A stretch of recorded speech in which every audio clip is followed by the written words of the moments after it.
ദയവായി channel subscribe ചെയ്തതിന് ശേഷം വീഡിയോ കാണാൻ ശ്രമിക്കുക. വിൻസെന്റെ കുക്കിംഗ് ഷോ ഹോങ്ങ വീണ്ടും വീണ്ടും കണ്ടുകൊണ്ടിരിക്കും. ഇപ്പോൾ അതൊരു ഒബ്സഷൻ പോലെ മാറിയിട്ടാണെന്ന് നമുക്ക് തന്നെ തിരിച്ചറിയാൻ പറ്റുന്നുണ്ട്. അവളെ റിജക്ട് ചെയ്തതുകൊണ്ടാണോ ഇങ്ങനെ ആയി തീർന്നതെന്ന് അവൾ ആലോചിക്കുന്നുണ്ട്. ജംഗുവാണ് വിൻസുവിനെ വീട്ടിലേക്ക് കൊണ്ടുവിടുന്നത്. അവർ വരുന്ന വഴി ജംഗ്സന്റെ കോള് വരുന്നുണ്ട്. അവൾ അത് അറ്റൻഡ് ചെയ്യത്തില്ല. കൊണ്ടുവിട്ട് കഴിയുമ്പോൾ അവൾ താങ്ക്സ് പറയും. ഇയാൾ എന്നോട് എപ്പോഴും ഒന്നുകിൽ താങ്ക്സ് അല്ലെങ്കിൽ സോറിയാണ് പറയുന്നത്. ഇത് രണ്ടുമല്ല എനിക്ക് കേൾക്കേണ്ടത്. എനിക്ക് വേണ്ടുന്ന മറുപടി വേറൊന്നാണെന്ന് ജംഗു അവളുടെ അടുത്ത് പറയും. ജംഗ്സൺ വിൻസുവിനെ കാണാനായിട്ട് വരും. ഇന്ന് എനിക്ക് സന്തോഷമുള്ള ഒരു ദിവസമാണ്. ഞങ്ങളുടെ റെസ്റ്റോറൻറ്റ് പതുക്കെ പോപ്പുലർ ആയി തുടങ്ങുകയാണ്. ഒരുപാട് റിസർവേഷൻസ് ഒക്കെ കിട്ടി തുടങ്ങുമെന്ന് അവൻ ഷെയർ ചെയ്യും. അവളുടെ ജീവിതത്തിലെ ഏറ്റവും മോശമായിട്ടുള്ള ദിവസം അവന്റെ ജീവിതത്തിലെ ഏറ്റവും സന്തോഷമുള്ള ദിവസമായി മാറിയല്ലോ എന്ന് അവൾ മനസ്സിൽ വിചാരിക്കുന്നുണ്ട്. അകത്തേക്ക് കയറുന്നില്ല. ഞാൻ ഗ്രൗണ്ടിൽ നിന്ന് തിരിച്ചു വരികയാണ്. കാണണമെന്നുണ്ടായിരുന്നു, അതിന് വന്നതാണെന്ന് പറയും. എന്തിനാണ് വിളിച്ചതെന്ന് അവൻ ചോദിക്കുന്നുണ്ട്. പക്ഷേ അവള് വെറുതെ വിളിച്ചതാണ്, തെറ്റിപ്പോയതാണെന്നാണ് പറയുന്നത്. കള്ളം പറഞ്ഞാണെന്ന് അവന് മനസ്സിലാകുന്നുണ്ട്. എങ്കിലും അവനൊന്നും പറയത്തില്ല. ഞാൻ കാണാൻ വേണ്ടിയിട്ട് വന്നതാണ്, പോവാണെന്ന് പറഞ്ഞിട്ട് യാത്ര പറഞ്ഞ് പിരിയും. ക്വിറ്റ് ചെയ്തുകൊണ്ട് തന്നെ ഓഫീസ് റൂം ഒഴിഞ്ഞു കൊടുക്കണം. ക്യുങ്ങിന് വേറെ പോകാൻ സ്ഥലമില്ല. അവള് വീട്ടിലേക്ക് തിരിച്ചു പോകാനായിട്ട് തീരുമാനിക്കും. അവള് കാരണമാണല്ലോ ക്യുങ്ങിന് ഇങ്ങനെ വന്നതെന്ന് ആലോചിച്ചിട്ട് എനിക്ക് പ്രശ്നമൊന്നുമില്ല, ഞാൻ ഒറ്റയ്ക്കല്ലേ ഉള്ളൂ, എന്റെ കൂടെ വന്ന് താമസിച്ചോളാനായിട്ട് യുൻസു ക്യുങ്ങിന്റെ അടുത്ത് പറയും. തന്നെയല്ല, ഇയാൾ സ്വന്തമായിട്ട് ഒരു ഡ്രാമ എഴുതി തുടങ്ങാനും പറഞ്ഞിട്ട് അവളെ പ്രോത്സാഹിപ്പിക്കും. എനിക്ക് അതിനുള്ള കഴിവില്ല, ഞാൻ എഴുതിയതൊന്നും ആരും ഇതുവരെ സെലക്ട് ചെയ്തിട്ടില്ല എന്ന് ക്യുങ് പറയുമ്പോൾ, അങ്ങനെയല്ല, റൈറ്റർ പാർക്ക് എന്റെ ഡ്രാമ എത്രമാത്രം കുറ്റപ്പെടുത്തിയാണെന്ന് അറിയാലോ, ആ ഡ്രാമയല്ലേ കോമ്പറ്റീഷനിൽ വിൻ ചെയ്തതെന്ന് പറഞ്ഞിട്ട് യുൻസു അവളെ പ്രോത്സാഹിപ്പിക്കും. ആരോഗ്യ പ്രശ്നങ്ങൾ കാരണം യുൻസു ഡ്രാമയിൽ നിന്ന് പിന്മാറിയെന്നാണ് ന്യൂസ് വരുന്നത്. പക്ഷെ അത് കാണുമ്പോൾ തന്നെ ഹോങ്ങയ്ക്ക് കാര്യം മനസ്സിലാവും. അവൾ അന്നേരം തന്നെ ക്യുങ്ങിനെ വിളിക്കും. എൻ്റെ അടുത്തേക്ക് വരണം എന്ന് പറഞ്ഞിട്ടാണ് വിളിക്കുന്നത്. ഇയാൾ എൻ്റെ കാര്യം ആലോചിച്ച് വിഷമിക്കണ്ട, ഞാൻ യുൻസുവിന്റെ കൂടെ താമസിക്കാൻ പോവാണെന്ന് പറഞ്ഞിട്ട് ക്യുങ് അവളുടെ കോള് കട്ട് ചെയ്യും. ഇവർ രണ്ടും കൂടി എന്നിട്ട് ഒരു ട്രിപ്പ് പോകാനൊക്കെ തീരുമാനിക്കും. അന്നേരം ജൂഹ അവിടേക്ക് വരും. യുൻസു ഡ്രാമയിൽ നിന്ന് ഡ്രോപ്പ് ഔട്ട് ആയതുകൊണ്ട് ഏറ്റവും പ്രശ്നം വന്നേക്കുന്നത് ജംഗുവിനാണ്. ബ്രോഡ്കാസ്റ്റിംഗ് സ്റ്റേഷനിലെ ആൾക്കാരെയും മെയിൻ പ്രൊഡ്യൂസറിനെയൊക്കെ അവൻ മീറ്റ് ചെയ്ത് സംസാരിച്ചുകൊണ്ടിരിക്കുകയാണെന്നൊക്കെ ജൂഹ അവരെ അറിയിക്കും. ജംഗ്സന്റെ അമ്മ അവനെ കാണാനായിട്ട് വരും. ഡാനിയൽ എന്നെ നന്നായിട്ടാണ് നോക്കുന്നത്, എന്നെ ഹാപ്പി ആയിട്ട് വെക്കാനായിട്ട് ശ്രമിക്കാറുണ്ട്. നിനക്ക് ഡാനിയലിന്റെ അടുത്ത് കുറച്ചും കൂടി ഫ്രണ്ട്ലി ആയിട്ട് സംസാരിച്ചൂടെ എന്നൊക്കെ ചോദിക്കുമ്പോൾ, മറ്റൊരാൾ എന്തിനാണ് അമ്മയെ ഹാപ്പി ആക്കുന്നത്, അമ്മയ്ക്ക് സ്വന്തമായിട്ട് സന്തോഷമായിട്ട് ഇരിക്കാൻ അറിയത്തില്ലേ എന്നാണ് അവൻ തിരിച്ചു ചോദിക്കുന്നത്. അവനടുത്ത് സംസാരിച്ച് ജയിക്കാൻ പറ്റത്തില്ലെന്ന് അമ്മയ്ക്ക് അറിയാം. അമ്മ പോകാനായിട്ട് തുടങ്ങുന്നതന്നെയാണ് ജംഗു അവിടേക്ക് വരുന്നത്. ജംഗുവിനെ ഗ്രീറ്റ് ചെയ്തിട്ടാണ് അമ്മ പോകുന്നത്. റെസ്റ്റോറന്റ് ഈ മാസം ലാഭത്തിലാണെന്ന് ജംഗ്സൺ ജംഗുവിന്റെ അടുത്ത് പറയും. ഇയാള് ഈ വീക്കെൻഡ് ഫ്രീ ആണോ, അങ്ങനെയാണെങ്കിൽ നമുക്ക് ഒരു ഔട്ടിങ്ങിന് പോയാലോ എന്ന് ജംഗു അവൻ്റെ അടുത്ത് ചോദിക്കും. ജംഗ്സൺ സമ്മതിക്കും. ഇയാള് പ്രപ്പോസ് ചെയ്യാൻ പോവാണെന്നല്ലേ പറഞ്ഞത്, ശരിക്കും അങ്ങനെ ഒരു പെൺകുട്ടി ഉണ്ടോ, ഉണ്ടെങ്കിൽ ആ കുട്ടിയും കുട്ടി എന്താ പോകാത്തതെന്നൊക്കെ അവൻ കളിയായിട്ട് ചോദിക്കും. അങ്ങനെ ഒരു മാനസികാവസ്ഥയിലല്ല ആ കുട്ടി എന്നാണ് ജംഗു അന്നേരം പറയുന്നത്. യുൻസു വീട്ടിൽ നിന്ന് എല്ലാവരെയും കൂട്ടി ഗുഡ് സൂപ്പിലേക്ക് കഴിക്കാൻ പോകാൻ തീരുമാനിക്കും. പറ്റുവാണെങ്കിൽ ജംഗ്സനെ കാണണം, പരിചയപ്പെടുത്തി കൊടുക്കണം എന്നൊക്കെ അവളുടെ മനസ്സിലുണ്ടായിരുന്നു. പക്ഷെ അന്നത്തെ ദിവസം അവിടെ അവധിയാണെന്ന് അവൾ ഓർക്കുന്നില്ല. അവിടെ ചെന്ന് കഴിയുമ്പോഴാണ് അവൾക്കത് മനസ്സിലാകുന്നത്. അങ്ങനെ അവര് വേറെ റെസ്റ്റോറന്റ് അന്വേഷിച്ചു പോകും. ജൂഹ കാണാൻ വരുമ്പോൾ ജംഗു അവനൊരു സ്ക്രിപ്റ്റ് കൊടുക്കും. അതിന്റെ ടൈറ്റിൽ കാണുമ്പോൾ തന്നെ അത് യുൻസു എഴുതിയതാണെന്ന് അവന് മനസ്സിലാവും. പണ്ട് അവനിത് കണ്ടിട്ടുണ്ട് അവരുടെ സ്റ്റുഡിയോയിൽ ചെല്ലുമ്പോഴത്തേക്ക്. ഇത് യുൻസുവിന്റെ അല്ലേ ചോദിക്കുമ്പോൾ ആണെന്ന് ജംഗു സമ്മതിക്കും. എനിക്ക് ഈ കഥ നന്നായിട്ട് ഇഷ്ടപ്പെട്ടു, ഇത് ഞാനൊരു കേബിൾ ചാനലുമായിട്ട് ചേർന്നിട്ട് പ്രൊഡ്യൂസ് ചെയ്യാനായിട്ട് തീരുമാനിച്ചിട്ടുണ്ട്, നീ ഇത് വായിച്ചിട്ട് അഭിപ്രായം പറയണമെന്ന് പറയുന്നുണ്ടേ. എനിക്കിത് കുറച്ചൊക്കെ ഓർമ്മയുണ്ട്, ഇതാണ് ആദ്യമായിട്ട് യുൻസു എഴുതിയ ഡ്രാമ, എന്നെ ഇത് സംവിധാനം ചെയ്യാനായിട്ട് സമ്മതിക്കുമോ എന്ന് അവൻ ജംഗുവിന്റെ അടുത്ത് ചോദിക്കും. അവനിപ്പോ ഒരു അസിസ്റ്റന്റ് ഡയറക്ടറാണ്. അവന് സ്വന്തമായിട്ട് സംവിധാനം ചെയ്യണമെന്ന് ഒരുപാട് കാലമായിട്ടുള്ള ആഗ്രഹമാണ്. ഈ ഒരു കഥ അവൻ ഏകദേശം അറിയുകയും ചെയ്യാം, അവനത് അന്നേ ഇഷ്ടപ്പെട്ടതുമാണ്. അതുകൊണ്ടാണ് ജംഗുവിന്റെ അടുത്ത് അവനത് ചോദിക്കുന്നത്. അവൻ അന്നേരം തന്നെ ക്യുങ്ങിനെ വിളിച്ചു നോക്കും. ഞങ്ങളുടെ ഓഫീസൊക്കെ വിട്ടിട്ട് തിരിച്ചു പോകുന്നു, ഞാനിപ്പോ യുൻസുവിന്റെ കൂടെയാണ് താമസം, തന്നെയല്ല അടുത്ത ദിവസം ഒന്നും കാണാൻ പറ്റത്തില്ല, ഞങ്ങള് ഒരു ട്രിപ്പ് പോവുകയാണെന്ന് അവള് ജൂഹ എടുത്ത് പറയും. ഹോങ്ങ വരുമെന്ന് പറഞ്ഞുകൊണ്ട് വൂജു നമുക്ക് വേണ്ടിയിട്ട് മീലൊക്കെ പ്രിപ്പയർ ചെയ്തുകൊണ്ടിരിക്കുകയാണ്. അവനും ജംഗ്സനും കൂടി സംസാരിച്ചുകൊണ്ടിരിക്കുമ്പോഴത്തേക്കും അവൻ പറയും, ഹോങ്ങയുടെ സ്വഭാവം ജംഗ്സന് ഇഷ്ടമല്ല എന്നറിയാം, എന്നാലും അവളെ ഒരുപാട് വെറുക്കരുതെന്നൊക്കെ. എനിക്കങ്ങനെ ഹോങ്ങ അടുത്ത് ദേഷ്യമൊന്നും ഇല്ലാന്ന് ജംഗ്സൺ അവൻ്റെ അടുത്ത് പറയുന്നത് തന്നെയാണ് ഹോങ്ങ അവിടേക്ക് വരുന്നത്. ജംഗ്സനെ കണ്ടതോടെ എന്റെ വിശപ്പ് പോയി. ഒരു കാര്യം അറിഞ്ഞോ, യുൻസു ആ ഒരു ഡ്രാമ ക്വിറ്റ് ചെയ്തിട്ട് പോയി, യുൻസു കാരണം ഇയാൾ ഒരുപാട് വിഷമിക്കട്ടെ എന്നൊക്കെ അവൾ പറയുമ്പോഴത്തേക്കും, സാരമില്ല, യുൻസുവിനെ ഞാൻ അതിൽ കൂടുതൽ സ്നേഹിച്ചോളാം എന്നാണ് ജംഗ്സൺ മറുപടി കൊടുക്കുന്നത്. യുൻസു ജോഗിങ്ങിന് പോകാനായിട്ട് ഇറങ്ങും. ജംഗ്സണും പല കാര്യങ്ങളും ആലോചിച്ചിങ്ങനെ നടന്ന് രണ്ടുപേരും പഴയ ആ സ്ഥലത്ത് കണ്ടുമുട്ടും. ക്യുങ്ങിന്റെ കൂടെ ഒരു ട്രിപ്പിന് പോവുകയാണെന്ന് ജംഗ്സന്റെ അടുത്ത് യുൻസു പറയും. അവൾ പോയി കഴിയുമ്പോഴത്തേക്കിനും വീട്ടിൽ ചെല്ലുന്നുണ്ട് ജംഗ്സൺ ജംഗുവിനെ വിളിക്കും. വീക്കെൻഡിൽ നമ്മൾ കാണാമെന്ന് പറഞ്ഞിട്ടുണ്ടായിരുന്നല്ലോ, അത് ക്യാൻസൽ ചെയ്യാൻ പറ്റുമോ, എനിക്ക് വേറൊരു ആവശ്യമുണ്ടെന്ന് പറയുമ്പോൾ ജംഗു സമ്മതിക്കും.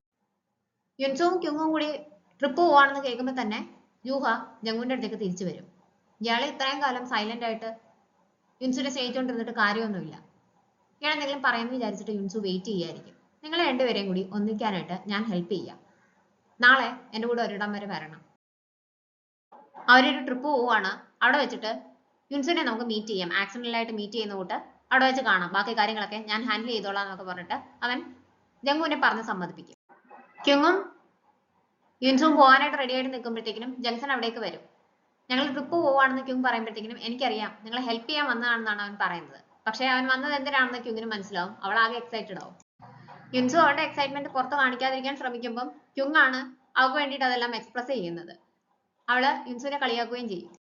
ക്യുങ്ങിന്റെ അടുത്ത് കാര്യങ്ങളെല്ലാം ചോദിച്ച് മനസ്സിലാക്കിയിട്ട് ജൂഹ ജംഗുവിനെയും കൂട്ടി അവർ പോകുന്ന സ്ഥലത്തേക്ക് പോകും. ഹോങ്ങ റൈറ്റർ പാർക്കിനെ കാണാനായിട്ട് വരും. ഗിഫ്റ്റ് ഒക്കെ വാങ്ങിച്ചുകൊണ്ടാണ് അവൾ വരുന്നത്. യുൻസു എന്നെ പറ്റി ഇൻഡസ്ട്രിയിൽ മോശമായിട്ട് പറഞ്ഞു നടക്കുകയാണ്. ഞാൻ അതിന് മാത്രം തെറ്റൊന്നും ചെയ്തിട്ടില്ലല്ലോ. ആ ഡ്രാമ ഞാൻ തിരുത്തി എഴുതിയിട്ടൊന്നും ഇല്ല എന്നുള്ള രീതിക്ക് ഇവർ സംസാരിക്കും. പക്ഷെ അവർ കള്ളം പറയുകയാണെന്ന് ഹോങ്ങയ്ക്ക് അറിയാം. കാരണം ആ സമയത്ത് അവൾ യുൻസുവിന്റെ കൂടെ വർക്ക് ചെയ്തുകൊണ്ടിരിക്കുകയായിരുന്നല്ലോ. എന്തിനാണ് യുൻസു ഇങ്ങനെ ചെയ്യുന്നതെന്ന് എനിക്ക് അറിയത്തില്ല എന്നുള്ള രീതിക്ക് അവർ സംസാരിക്കുമ്പോഴത്തേക്കിനും ഹോങ്ങയ്ക്ക് അത് ഇഷ്ടപ്പെടുന്നില്ലെങ്കിലും അവൾ തിരിച്ചു പറയുന്നത് റൈറ്റർ പാർക്ക് സീനിയർ അല്ലേ, അപ്പോ യുൻസു എന്ത് പറഞ്ഞാലും എല്ലാവരും അത് വിശ്വസിക്കണമെന്നില്ലല്ലോ എന്നാണ്.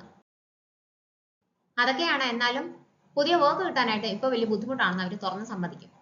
ഹോങ്ങ ഗിഫ്റ്റ് കൊടുത്ത സന്തോഷത്തില് പ്രൊഡ്യൂസർ യുവിനെ ഒന്ന് പോയി കാണാനായിട്ട് അവർ പറഞ്ഞു കൊടുക്കും. ഇയാളുടെ ഫാമിലിയെ പറ്റിയൊക്കെ ഒന്ന് മെൻഷൻ ചെയ്യുന്നത് നന്നായിരിക്കും. അങ്ങനെ ആവുമ്പോൾ പെട്ടെന്ന് തന്നെ ഇയാൾക്ക് പുതിയൊരു ഡ്രാമയിലേക്ക് അവസരം കിട്ടാനായിട്ട് ചിലപ്പോൾ അത് സഹായിക്കുമെന്നും അവർ പറയുന്നുണ്ട്. ജംഗുവിന് അവിടെ കുറച്ച് ബിസിനസ് ആവശ്യങ്ങൾ ഉണ്ടായിരുന്നു. അതുകൊണ്ടാണ് ജൂഹ വിളിക്കുമ്പോൾ വലിയ എതിർപ്പൊന്നും കൂടാതെ കൂടെ ചെല്ലാമെന്ന് അവൻ സമ്മതിക്കുന്നത്. ഞാൻ എല്ലാം കഴിഞ്ഞിട്ട് നിന്നെ വിളിക്കാമെന്ന് പറഞ്ഞിട്ട് ജംഗു അവിടുന്ന് പോകും. ജൂഹിക്ക് വലിയ പ്രശ്നമൊന്നുമില്ല. ക്യുങ്ങിനെ വിളിച്ചിട്ട് ഫുഡ് കഴിക്കാൻ പോകാൻ അവൻ തീരുമാനിച്ചിട്ടുണ്ടായിരുന്നു. തിരിച്ചു വരുമ്പോഴത്തേക്കിനും യുൻസു എവിടെയാണെന്ന് ഞാൻ ചോദിച്ചു വെക്കാമെന്ന് അവൻ ജംഗുവിന് ഉറപ്പ് കൊടുക്കും. അങ്ങനെ ഒന്നിച്ച് ടൂറിന് വന്നിട്ട് ക്യുങ്ങും യുൻസുവും വേറെ വേറെ ആയിട്ടാണ് സ്ഥലങ്ങളൊക്കെ കാണാനായിട്ട് പോകുന്നത്. യുൻസുവും ജംഗ്ഷൻ കൂടിയാണ് സൈറ്റ് സീയിങ്ങിന് പോകുന്നത്. റൈറ്റർ പാർക്ക് പറഞ്ഞ അനുസരിച്ച് ഹോങ്ങ വന്നിട്ട് ചീഫ് പ്രൊഡ്യൂസറിനെ മീറ്റ് ചെയ്യും. അവളുടെ അച്ഛനെ പറ്റിയൊക്കെ പറയുമ്പോഴത്തേക്കിനും ഫാമിലി ബാക്ക്ഗ്രൗണ്ട് ഒക്കെ അറിഞ്ഞു കഴിയുമ്പോൾ അയാൾ ഇൻട്രസ്റ്റ് ആവും. എന്റെ കസിൻസ് ഒക്കെ ആ കമ്പനിയിൽ വർക്ക് ചെയ്യുന്നുണ്ട്, നേരത്തെ എന്തുകൊണ്ടാണ് പറയാഞ്ഞതെന്നൊക്കെ ചോദിക്കും. അവൾ എന്നിട്ട് സ്ക്രിപ്റ്റ് പ്രൊഡ്യൂസറിനെ കാണിക്കും. ആ സമയത്ത് ഡയറക്ടർ മിൻ അവിടേക്ക് വരും. പുതിയ റൈറ്റേഴ്സിനെ മാറ്റി കിട്ടും അയാൾക്ക്. ആ ഡ്രാമ ശരിയാകുന്നില്ല. ഇനിയും വൈകിട്ടില്ല, യുൻസുവിനെ വേണമെങ്കിൽ ഇപ്പോഴും തിരിച്ചു വിളിക്കാമെന്ന് പ്രൊഡ്യൂസർ പറയുമ്പോൾ അയാളുടെ അഭിമാനം അതിന് സമ്മതിക്കുന്നില്ല. അന്നേരമാണ് അയാൾ ഹോങ്ങയെ ശ്രദ്ധിക്കുന്നത്. യുൻസുവിന്റെ അസിസ്റ്റന്റ് റൈറ്റർ ആയിരുന്നു എന്ന് അയാൾക്ക് അറിയാം. ഹോങ്ങ കോമ്പറ്റീഷനിൽ വിൻ ചെയ്തിട്ടുണ്ടെന്ന് പ്രൊഡ്യൂസർ അയാളുടെ അടുത്ത് പറയും. അതും കൂടെ കേൾക്കുമ്പോൾ അയാൾ ഇംപ്രസ്ഡ് ആവും. അങ്ങനെയാണെങ്കിൽ ഇയാൾക്ക് ഓൾറെഡി കഥ അറിയാലോ, എന്റെ പുതിയ റൈറ്റർ ആയിട്ട് വരാൻ താല്പര്യമുണ്ടോ എന്ന് ഹോങ്ങയുടെ ചോദിക്കുമ്പോഴത്തേനും അവള് ഒട്ടും ഇഷ്ടപ്പെടാത്ത രീതിയിൽ മുങ്ങിക്കൊണ്ടിരിക്കുന്ന ഒരു കപ്പലിലേക്ക് ഞാൻ എന്തിനാണ് വരുന്നതെന്നാണ് ചോദിക്കുന്നത്. അയാൾക്ക് പക്ഷെ അവളുടെ ആ സ്ട്രേറ്റ് ഫോർവേഡ്നെസ് ഇഷ്ടപ്പെടുന്നുണ്ട്. അതുകൊണ്ടാണ് ഇയാളെ ഞാനിപ്പോ റൈറ്ററായിട്ട് ക്ഷണിക്കുന്നത്. ഇയാൾക്ക് ഓൾറെഡി കഥ അറിയാം. അതാകുമ്പോൾ കാര്യങ്ങൾ ഈസി ആവും. ഇയാളെ ഇതിനെ സമ്മതിക്കുവാണെങ്കിൽ ഇയാളുടെ അടുത്ത ഡ്രാമ ഞാൻ ഡയറക്റ്റ് ചെയ്യാവുന്നൊരു ഓഫറും ഇയാൾ വെക്കുന്നുണ്ട്. അത് കേൾക്കുമ്പോൾ ഹോങ്ങ ഒന്ന് ടെംപ്റ്റഡ് ആവുന്നുണ്ട്. ജംഗ്ഷനും യുൻസും അവരുടെ ദിവസം ഒന്നിച്ച് സ്പെൻഡ് ചെയ്തുകൊണ്ടിരിക്കുകയാണ്. അതിനിടയ്ക്ക് റെസ്റ്റ് റൂമിലേക്ക് പോകാനായിട്ട് യുൻസു പോകുമ്പോഴത്തേക്കിനും വഴി അറിയത്തില്ലെങ്കിൽ നോക്കി വെക്കണമെന്ന് ജംഗ്ഷൻ അവളെ വാൺ ചെയ്യുന്നുണ്ട്. ഞാൻ പഴയ യുൻസു അല്ല എന്ന് പറഞ്ഞിട്ടാണ് അവൾ പോകുന്നത്. പക്ഷെ ഒരുപാട് നേരം കഴിഞ്ഞിട്ടും അവൾ തിരിച്ചു വരുന്നില്ല. ജംഗ്ഷൻ അവളെ വിളിച്ചു നോക്കുമ്പോഴത്തേക്കും ഫോണും ബാഗും എല്ലാം അവിടെ വെച്ചിട്ടാണ് പോയേക്കുന്നത്. അത് കാണുമ്പോഴത്തേക്കിനും പേടിച്ചിട്ട് ജംഗ്ഷൻ അവളെ അന്വേഷിച്ചു പോകും. യുൻസു ഈ സമയത്ത് വഴി അറിയാതെ അവരിരുന്ന സ്ഥലം എവിടെയാണെന്ന് അന്വേഷിച്ച് നടക്കുകയാണ്. അങ്ങനെ ഒരുപാട് സമയം കടന്നു പോകും. രണ്ടുപേരും തിരിച്ച് അവരിരുന്ന സ്ഥലത്ത് തന്നെ വരും. യുൻസു നോക്കുമ്പോൾ ജംഗ്ഷൻ അവിടെ ഇല്ല. അവളെ അന്വേഷിച്ച് പോയ ജംഗ്ഷൻ തിരിച്ചവിടെ വരുമ്പോഴത്തേക്കിനും പേടിച്ച് നിൽക്കുന്ന യുൻസുവിനെയാണ് കാണുന്നത്. അവളെ കണ്ട ആശ്വാസത്തിൽ ജംഗ്ഷൻ പിടിക്കുമ്പോൾ അവന്റെ സൗണ്ട് കേട്ടിട്ട് അവൾ ഓടി ചെന്നിട്ട് ഹഗ് ചെയ്യും. കഴിഞ്ഞ 5 വർഷം ഇയാളെ കാണാതിരുന്നപ്പോൾ ഞാൻ എത്രമാത്രം വിഷമിച്ചു എന്നറിയാമോ? ഇനി ആ തെറ്റ് സംഭവിക്കാനായിട്ട് ഞാൻ സമ്മതിക്കത്തില്ല. എന്തെങ്കിലും ഇയാളെ കാണണമെന്ന് മാത്രമേ അന്ന് എന്റെ മനസ്സിലുണ്ടായിരുന്നുള്ളൂ. ഇയാള് എന്നെ ഇഷ്ടമാണെന്ന് തുറന്നു പറഞ്ഞിട്ടും ഒരുപാട് സയൻസ് തന്നിട്ടും അതെല്ലാം ഞാൻ കണ്ടില്ലെന്ന് വെക്കുകയായിരുന്നു. ഞാൻ ഒരിക്കലും അത് ചെയ്യാനായിട്ട് പാടില്ലായിരുന്നു. എനിക്ക് ഇയാളെ ഇഷ്ടമാണെന്ന് അവിടെ വെച്ചിട്ട് യുൻസു കൺഫസ് ചെയ്യും. ചീഫ് പ്രൊഡ്യൂസർ ജംഗുവിനെ വിളിക്കും. ഡയറക്ടർ ഹോങ്ങയെ മീറ്റ് ചെയ്തു. ബാക്കിയുള്ള റൈറ്റേഴ്സിനെ പുതിയ എല്ലാരെയും ഫയർ ചെയ്തിട്ട് ഹോങ്ങയെ പുതിയ റൈറ്ററായിട്ട് അപ്പോയിന്റ് ചെയ്യാനായിട്ട് തീരുമാനിച്ചിട്ടുണ്ട്. പിന്നെ എപ്പിസോഡ്സും കട്ട് ചെയ്യാനായിട്ട് തീരുമാനിച്ചിട്ടുണ്ട്. അങ്ങനെ വരുമ്പോൾ ചിലപ്പോൾ ജംഗുവിന് നഷ്ടം വരും എന്നുള്ള രീതിക്കാണ് അയാൾ സംസാരിക്കുന്നത്. തിരിച്ച് ഹോട്ടലിലേക്ക് പോകുന്നതിന് മുമ്പ് അവിടെ ഒരു ഫേമസ് ബ്രിഡ്ജ് ഉണ്ട്, അവിടെ കൂടി പോയിട്ട് പോകാമെന്ന് ജംഗ്ഷനും യുൻസുവും തീരുമാനിക്കും. അവർക്ക് അന്നേരം ക്യുങ്ങിന്റെ കോള് വരും. ക്യുങ്ങിന്റെ കൂടെ ട്രിപ്പിന് വന്നിട്ട് അവളുടെ കൂടെ ടൈം സ്പെൻഡ് ചെയ്തില്ലല്ലോ എന്ന് യുൻസുവിന് വിഷമമുണ്ട്. വേണമെന്നുണ്ടെങ്കിൽ ക്യുങ്ങിനെ കൂടി ഇങ്ങോട്ടേക്ക് കൂട്ടാമെന്ന് ജംഗ്ഷൻ പറയുന്നുണ്ടെങ്കിലും അവൾ കോൾ അറ്റൻഡ് ചെയ്യത്തില്ല. പക്ഷെ എവിടെയാണ് നമ്മൾ ക്യുങ്ങിനെ മെസ്സേജ് അയക്കുന്നുണ്ട്. യുൻസു എവിടേക്കാണ് പോയേക്കുന്നതെന്ന് വീണ്ടും വീണ്ടും ക്യൂങ്ക ചോദിച്ചതുകൊണ്ടാണ് ക്യൂങ് അവരെ വിളിക്കുന്നത്. അവളെ ശല്യപ്പെടുത്തരുതെന്ന് ക്യൂങ്ങിന് ഉണ്ടായിരുന്നു. മറുപടി വന്നു കഴിയുമ്പോഴത്തേക്കിനും യുൻസു എവിടെയാണെന്ന് അവള് ജൂനിയുടെ അടുത്ത് പറയും. അവൻ അന്നേരം തന്നെ അത് ജംഗുവിനെ വിളിച്ചറിയിക്കും. ജംഗുവിനെ ഫോൺ ചെയ്ത് കഴിയുമ്പോഴാണ് അവൻ ആലോചിക്കുന്നത്, ഈ രാത്രിയിൽ യുൻസു എന്തിനാണ് ഒറ്റയ്ക്ക് അവിടേക്ക് പോയതെന്ന് ക്യൂങ്ങിന്റെ അടുത്ത് ചോദിക്കുമ്പോൾ, ഒറ്റയ്ക്കാണ് പോയതെന്ന് ഞാൻ പറഞ്ഞില്ലല്ലോ, കൂടെ വേറൊരാളും ഉണ്ടെന്ന് അവൾ പറയും. ഇത് കേട്ടിട്ട് ഇവൻ പേടിച്ചിട്ട് അന്നേരം തന്നെ ജംഗുവിനെ വിളിക്കും. അങ്ങോട്ടേക്ക് പോകണ്ട, യുൻസു അവിടേക്കല്ല പോയേക്കുന്നതെന്ന് ഇവൻ പറയുന്നുണ്ടെങ്കിലും ഞാൻ അവിടെ എത്താറായി, എന്തായാലും ചന്ത സ്ഥിതിക്ക് ഇനി അവിടെ ഇറങ്ങിയിട്ടേ വരുന്നുള്ളൂ എന്ന് പറഞ്ഞിട്ട് ജംഗു കോള് കട്ടി. ജംഗ്ഷനും യുൻസുവും അവർക്ക് കിട്ടിയ സമയം എൻജോയ് ചെയ്തുകൊണ്ടിരിക്കുകയാണ്. അന്നേരമാണ് ജംഗു അവിടേക്ക് വരുന്നത്. രണ്ടുപേരെയും ഒന്നിച്ചവിടെ കണ്ട് ജംഗു ഞെട്ടും. അവന് കാര്യം മനസ്സിലാവും. ഒരാളെ ഇഷ്ടമുണ്ടെന്ന് യുൻസു പറഞ്ഞത് ജംഗ്ഷനെയാണെന്ന് അവൻ തിരിച്ചറിയും.